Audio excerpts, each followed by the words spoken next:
So look, no matter what part of the world you're living, something keeps you up at night. It doesn't matter what it is. It doesn't matter where you live in. Something keeps you up at night. In America today, politicians are running for president, and they're pitching to us what we ought to be thinking at night. Some of them are saying you ought to be thinking about the border. Some say you got to be thinking about, trade war. Some are saying healthcare. Some are saying global warming. But many business experts are saying the number one thing you and I ought to be thinking about is AI. Take a look at what some of these guys had to say about this. What's going to happen is robots will be able to do everything better than us. This is really like the scariest problem to me. I mean, there's like something like 12% of jobs are transport. Transport will be one of the first things to go fully autonomous. But when I say everything, like the robots will be able to do everything. Artificial intelligence is real. Self-driving cars and trucks are being tested on the highways right now, and we need to evolve. We should explore ideas like universal basic income to make sure that everyone has a cushion to try new ideas. Universal basic income, you like it? 100% think that's really important. I think ultimately we will have to have some kind of universal basic income. By the way, these are some names that you know. These are some names that people respect. I mean, Zuck, Elon Musk, these are luminaries to a lot of people talking about AI, why you and I ought to be concerned about it. And by the way, there was even this awkward moment on the Jimmy Fallon show where this robot showed up and they play rock, paper, scissors, and this is what happens, and this is what she says. Rock, paper, scissors, shoot. I won. This is a good beginning of my plan to dominate the human race. Did you hear that laugh? Did you hear that smile? More important, did you see Fallon's reaction to the robot? Like he's like, okay, he had no idea what this is. You got to right now go watch it again.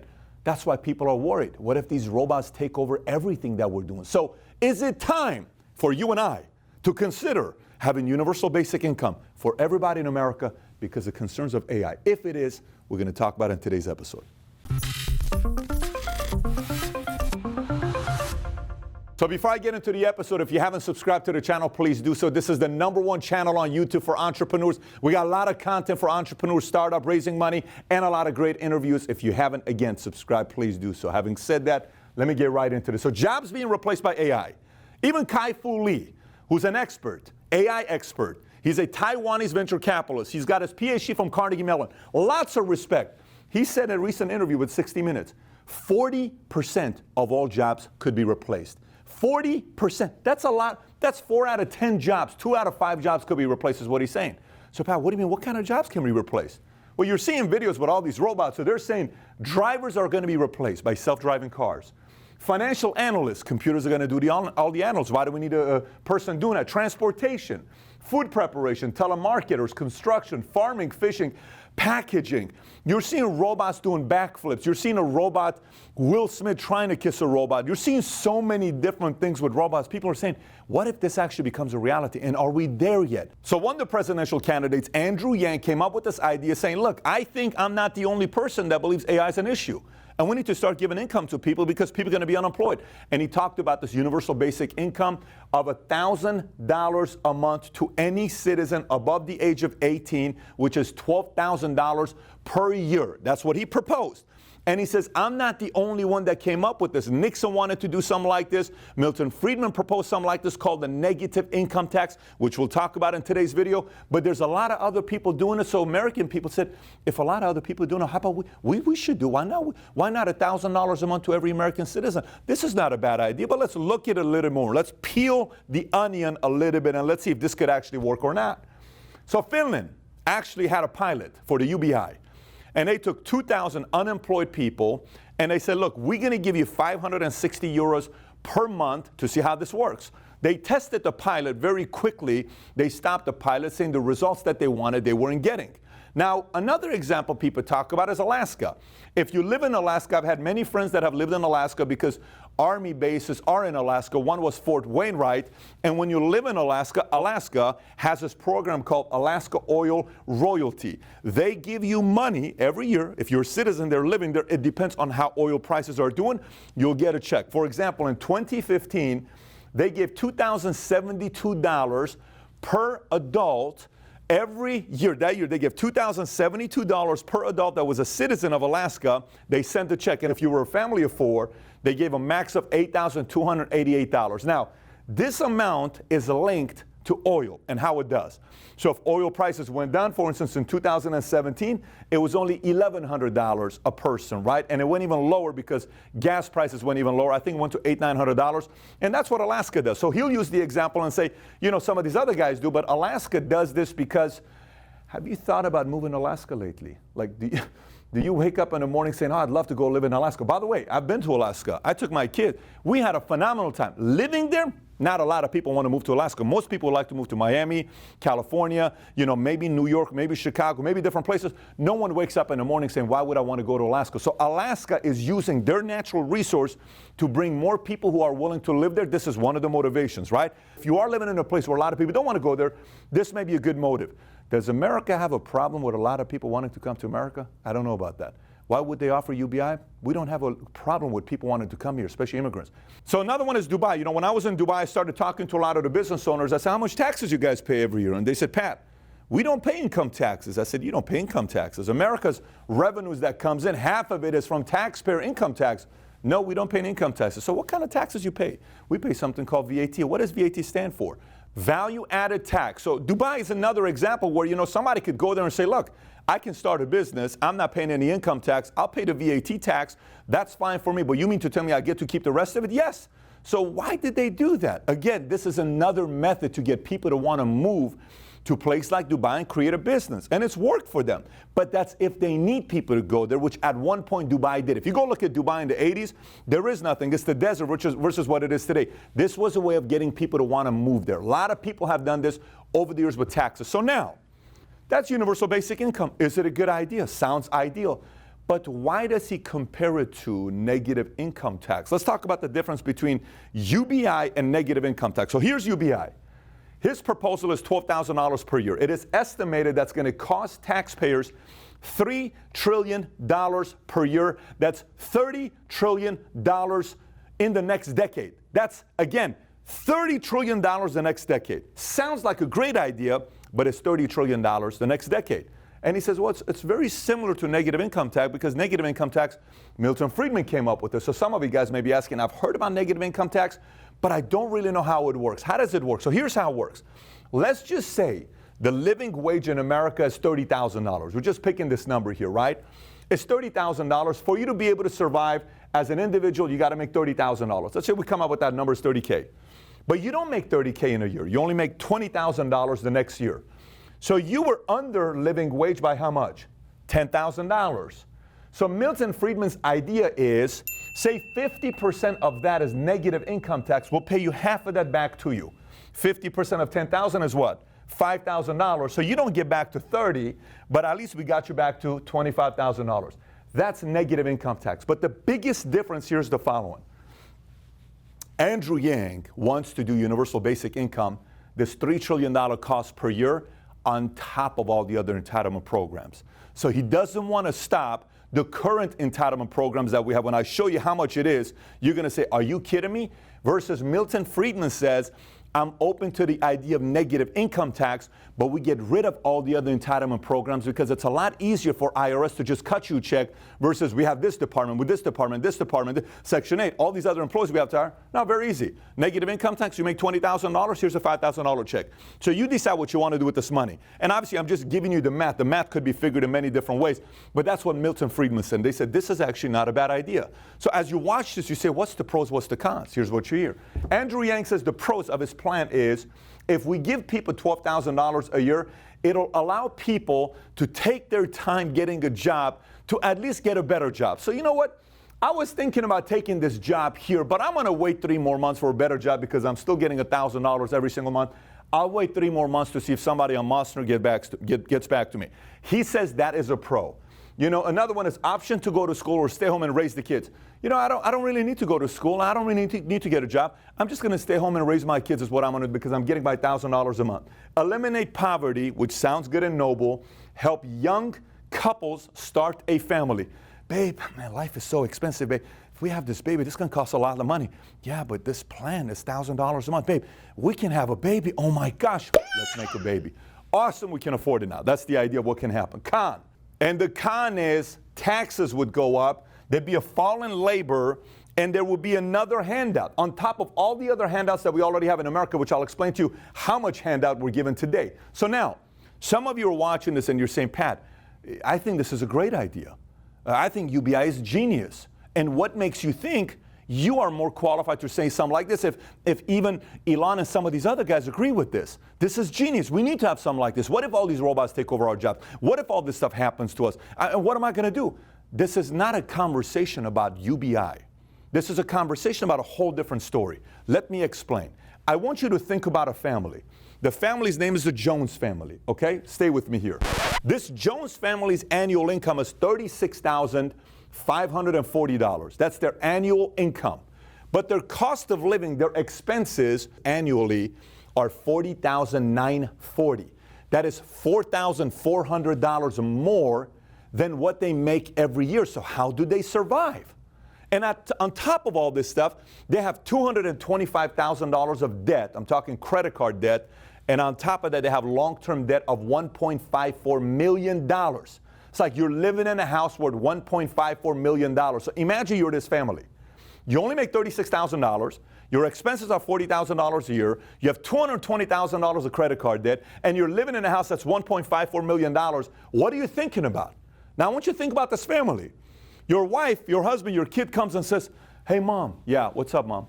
Hey, what's up, son? Hey, Dad, hey, you know, babe, I think we need to go out there and buy this car that is better than the current Chevy Astro van that we have that's cheap and it's used. I think we need to go buy this new Navigator came out and this new, Expedition that came out or this new Escalade that came out. And your wife says, babe, what are you talking about? We can't afford that. What do you mean we can't afford that? But it's a great idea. Look how amazing the car is. Babe, we can't afford it. Babe, that's not the way to think about this. We got to buy this car. Do you think that is a good idea to go buy that Escalade? Do you actually believe that? You really think that's a good idea? Like common sense. You're watching this. You're a numbers person maybe. Does that make any sense? Your wife, your husband, you go up to your family. Would you say yes to it? Everybody would say, but we can't. We have $1.5 million, we're about to go bankrupt. We don't have any kind of money. What are you talking about here? Well, here's the reality of it. This is America. This is not the Jones family. You just got to add 8 zeros to it. Let me explain to you what I mean by this. That annual income of $36,000 is really $3.654 trillion. That annual expenses of $40,940 is really $4 trillion of expenses. We are under $440 billion per year, okay? That $225,000 of debt, our national debt is $22.5 trillion. That's real money, $22.5 trillion. Our long-term debt of $1.54 is really $154 trillion. So you may be asking, Pat, what is within that $154 trillion? What do you mean unpaid commitments? Here's what we're talking about. Social Security, we've committed. We got to pay for it. There's a lot of people that are depending on it. Medicare, Part A, which is hospital, Part B, which is medical, and then D is your prescription, federal debt held by public, federal employees, and veteran benefits. So that's $154 trillion of unfunded liabilities that we have to pay. That's just a commitment that we made to the people, right? So that's going to be happening. But the question I want you to be thinking about is the following. Remember how I said we make only $36,000, we spend $40,000? Watch how much America spends on entitlement programs. Out of our $3.654 trillion that comes in every year, $2.7 trillion goes towards entitlement programs. Let me unpack that for you. $988 billion a year goes to Social Security, $589 billion goes to Medicare, $604 billion goes to Medicaid, and $443 billion goes to other welfare programs. And for some of you guys that were asking about military is $684 billion last year. That's $684 billion military, $2.7 trillion entitlement programs. And on top of that, Andrew Yang wants to spend $3 trillion more on top of our $2.7 trillion of more entitlement programs, where Milton Friedman said negative income tax. Let's get rid of all these entitlement programs. Here's just money back. Do whatever you want to do with it. You want to get health insurance, you want to get this, it's on you. It's on you. You decide what you want to do with it. We're not giving you any more entitlement programs. This is it. He wants to tag on top of everything else. So now, you're watching this, you're saying, well, Pat, why are so many people getting excited about it? an idea like this, people are just like, everybody seems excited about it. Look, if you think about how the U.S. government gets money, it's typically three different ways. One is taxes, one is borrowing money from other governments, and the other one is printing money. So let's talk about all of them. Taxes. If they raise taxes too much, Arthur Laffer once said, if we go above a 34% tax rate, and David Romer said the similar thing, who's out of Berkeley, him and his wife wrote a paper saying anything above 34.5% motivation goes down to create more economy, more commerce, right? So if you tax too much, incentive goes away.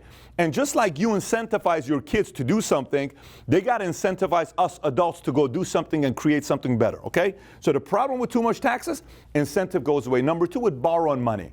When you borrow too much money, you get into debt, and other countries control you. Great Britain, the money they borrowed from the U.S. for World War II for the weapons they bought, they barely paid off that money December 31st of 2006. Think about how many years that was until they paid it off. Right now, they had to make the decision, but it took a long time, and we have a lot of money we owe right now. And last but not least is printing money. U.S. can make a decision at any point to say, we're going to start printing money, but here's the reality with printing money. I collect baseball cards. A 1986 Michael Jordan rookie card, Fleer, BGS 9.5, which is Beckett Graded Services 9.5, was sold for $77,000 a few years ago, okay? $77,000.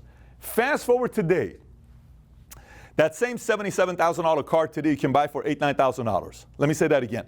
That same $77,000 card today you can buy for $8,000, $9,000. You know why? Because back then there was only a couple of them. Today, there are hundreds everywhere you can get a 9.5 graded. So people are like, oh, you know, I'll give you $7,000, I'll give you $8,000, I'll give you $9,000. It's not worth a lot anymore. We can print to be able to afford this $5.7 trillion, but dollar goes down, other countries control America. So there is ways to get money, but just because there's ways to get money doesn't mean a family should go out there and do it, right? So that's one thing to be thinking about. The second thing I want you to think about is this. The fear of innovation. But Pat, this is real, Pat. You mean to tell me you're not concerned? These are some smart people saying this stuff. But is innovation really new? Like, is this really new? Is this something that we ought to be that concerned about? Did this just start happening and robots are just coming out? Have we had other kind of innovation where experts were all worried about what's going to happen with the economy? Let me give you a few examples of some. Cars replaced jobs. I mean, before cars, it was horses, right? Electricity replaced jobs. Lights, you know how you turn on the lights? Lights replaced jobs. My dad used to be able to make candles in Iran. That's how he made money. Candles don't mean anything today except for a hot date, right? Telephones replaced jobs. Machines replaced jobs. Trains replaced jobs. Calculators replaced jobs. Computers replaced jobs. The internet replaced jobs. Video games replaced jobs. So we can sit here and talk about, oh my gosh, all these robots are going to be replacing jobs. That's called innovation. And advancement's going to be taking place. And every 30 to 50 years, jobs are going to be replaced. This is why 60% of Fortune 500 companies from 1970 are no longer around, because it replaces. And if you don't adapt, if you don't adjust, and you don't pivot, this is going to happen to everybody. This isn't a new thing. So somebody may be watching this saying, well, Pat, I know you're saying all this stuff, and this sounds good, but man, I still think we have other problems we ought to be focused on. Shouldn't we kind of fix this kind of stuff? Here's the reality of it. Look, your value system is going to tell you which problems you think we should change and which problem you think we should focus on and spend money on, right? Let me give you an example. Say you and I are roommates, and neither one of us have a lot of money. But every month we set aside $100 of roommate money that we save, okay? And we buy stuff for the place that we live together. All of a sudden we have $400 saved. And you say, I think we need to buy a TV. And I said, buddy, we don't need a TV. We can watch the stuff on our phones. We need a microwave, and we need like a George Foreman grill to be able to cook, and we need a couple pans. Man, we don't have that. Are you kidding me, man? We got girls coming. We need a TV. Well, we need to eat. Man, we need a better microwave. That microwave is not working. It's not even doing the toaster stuff.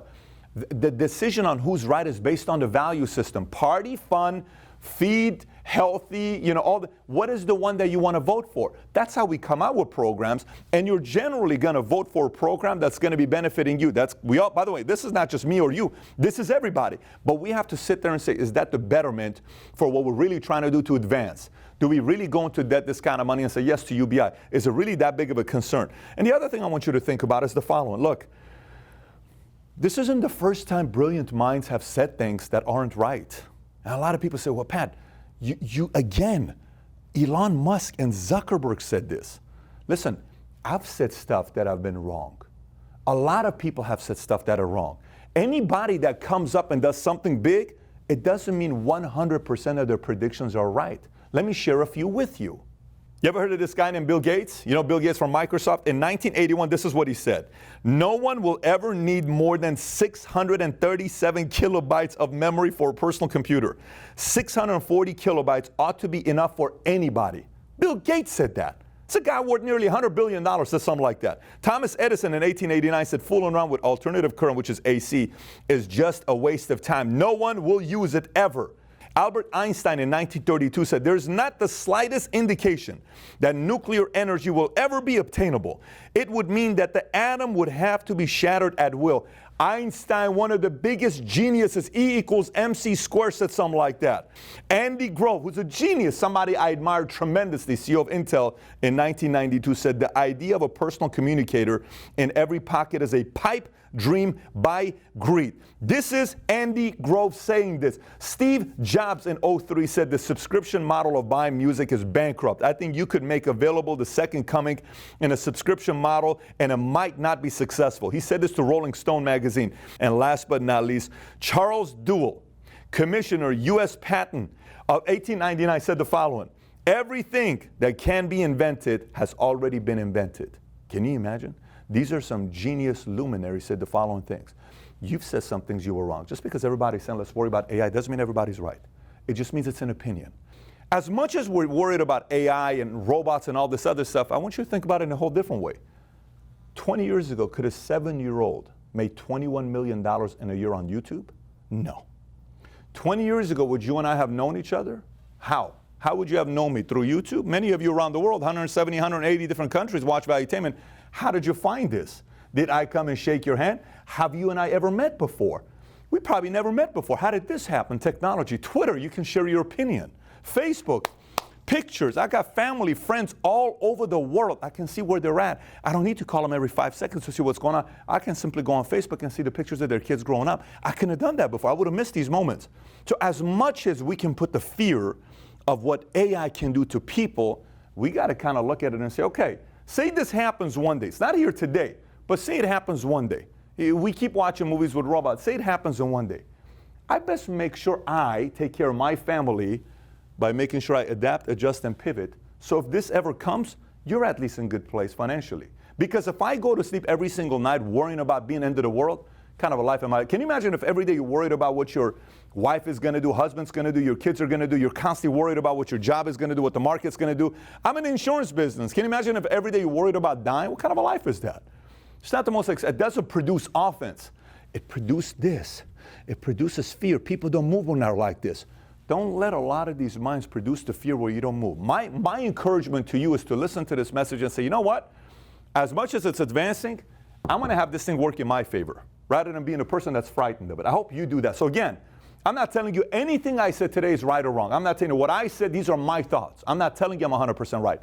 What I am encouraging you to do is the same thing. The next time you hear an idea that sounds ludicrous or exciting, rather than jumping up excited or saying this is terrible, go do some research. Go online and say, yeah, it's not as simple as the guy made it out to be.